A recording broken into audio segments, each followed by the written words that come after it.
O atacante da base, Lucas Ferreira, está com a sua venda praticamente sacramentada junto ao Shakhtar. O jogador nem viajou com a delegação para a Colômbia para o jogo das oitavas de final contra o Atlético Nacional.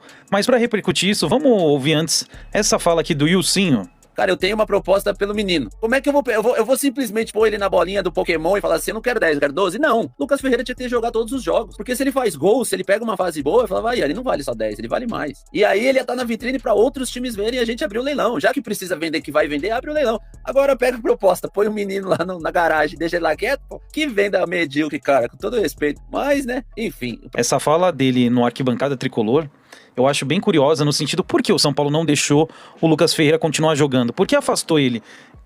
A gente pode voltar lá para 2020, no caso do Alce, que ele não foi vendido pro Bragantino por 6 milhões de euros. E o jogador depois machucou. E depois fez 2 cirurgias, acabou indo para times menores.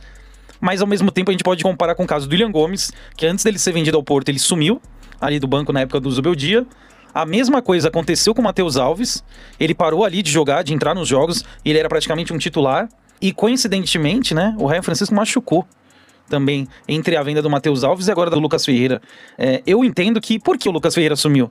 Me parece o seguinte, cada jogador desse que vem sendo vendido, e ele tá performando, tá jogando bem, a torcida cobra muito mais a diretoria, né? Por exemplo, agora, o Lucas Ferreira não estava jogando. Então a cobrança em cima da diretoria, do Crespo, é um pouco menor porque a equipe tá andando sem ele. E também não correria o risco dele se machucar e não ser vendido, assim como aconteceu com o Ryan Francisco aí, que era a menina dos olhos da diretoria. Ele machucou, o São Paulo se viu ali tendo que cumprir os prazos do FIDIC. Então, tipo, vamos tirar o cara, a gente já tem uma proposta de tanto. Vamos tentar buscar um pouco mais, mas sem ele jogar. Agora, ele, sem jogar, ele vai valer menos, obviamente. Mas a diretoria, ela já se satisfez ali entre 8 e 10 milhões. E é isso que eles estavam negociando. Então, o acordo que está firmado são 10 milhões de euros, mais 2 milhões de bônus, e o São Paulo tem mais 10% de mais-valia. Do que ele vender acima de 10 milhões, o Shakhtar no futuro, o São Paulo tem o direito a 10%. Se vender por 20, o São Paulo vai ter 10% em 10 milhões de mais-valia. Então eu acho que a diretoria, ela tem medo, primeiro, de ser cobrada. Segundo, ela tem medo que o jogador se machuque. Em terceiro, ela tá feliz com essa oferta. Pra quem falava que o jogador só seria vendido com o valor que o São Paulo quisesse, esse discurso do Belmonte caiu por água abaixo. Ele falou claramente que o São Paulo precisa vender para cumprir as metas orçamentárias.